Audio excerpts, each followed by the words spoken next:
बिस्मिल्लाहिर्रहमानिर्रहीम अस्सलाम वालेकुम अस्सलातु वस्सलाम अलैका या रसूलल्लाह अस्सलातु वस्सलाम अलैका या हबीबल्लाह।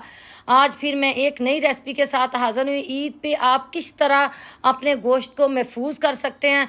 और ये देखें, ये मैंने गोश्त ले लिया है, बीफ का गोश्त ले लिया और साथ मैंने कीमा ले लिया है। आप मटन बीफ जो भी आप चाहें आप फ्रीज़ करना। घर के खाली डब्बे दूध वाले ये देखें, और ख़ाली प्लास्टिक की बोतलें लें और बिल्कुल भी इनको फेंकें मत, इनको अपने इस्तेमाल में लाएं। और किस तरह हम अपने गोश्त को महफूज कर सकते हैं ये देखें। ये तीन मैंने दो बोतलें ले ली हैं, एक खाली दूध का पैकेट ले लिया है, इसको भी ज़ाया मत करें।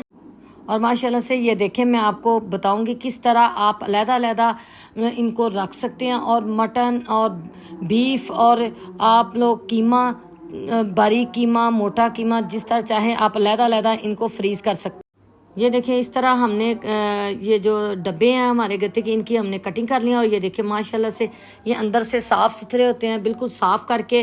तो इनके अंदर आप लहदा जैसे रखना चाहें कीमा गोश्त, इस तरह आप कुछ डब्बों में कीमा डाल दें या बोतल के अंदर कटिंग करके कीमा डालें, साथ गोश्त डालें। और ये देखें माशाल्लाह से किस तरह आप इनको जगह भी कम घेरते हैं और आसानी के साथ आप फ्रीज़र में रख सकते हैं। और ये देखें, ये पानी वाली बोतलें मैंने ली हैं और इनको भी इसके ऊपर से ये देखें ये कवर उतारेंगे, उतार के तो इसकी मैं कटिंग कर लूँगी।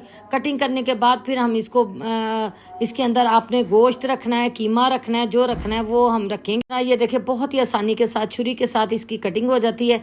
और आराम से आप इसकी कटिंग करें, इसको बिल्कुल इक्वल काटें। काट के तो फिर हम इसके अंदर आपने गोश्त रखना है, आपने कुछ अलग-अलग बोतलों में रखेंगे। छोटी बोतलों में आप मटन का डाल सकते हैं, बड़ी बोतलों में बीफ का डाल सकते हैं।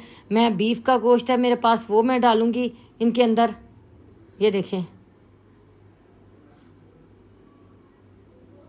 इस तरह आप जितना आपने रखना है पैकेट बनाने, इस तरह बना लें। और ऊपर आपने लिख लेना है, जो आपने मटन का डालें तो मटन ऊपर लिख लें, बीफ का डालें तो बीफ का लिख लें, कोई एक अदद मार कर लेंगे। और ये देखें इस तरह आप इसको रैप कर लें ऊपर से। और ऊपर आप एक मोटे वाले मार्कर के साथ ऊपर आप नाम लिख लें। आपने बीफ का गोश्त है तो बीफ का नाम लिखें, मटन का है तो मटन का लिखें। और ये देखें इस तरह ऊपर नाम लिख के, तो तमाम चीज़ों के ऊपर नाम लिख के तो आप लिख सकते हैं। जिस तरह कुछ कीमा बारीक होता है, कुछ मोटे वाला होता है, उनके ऊपर भी आप बोतलों के ऊपर या डब्बों के ऊपर नाम लिखें।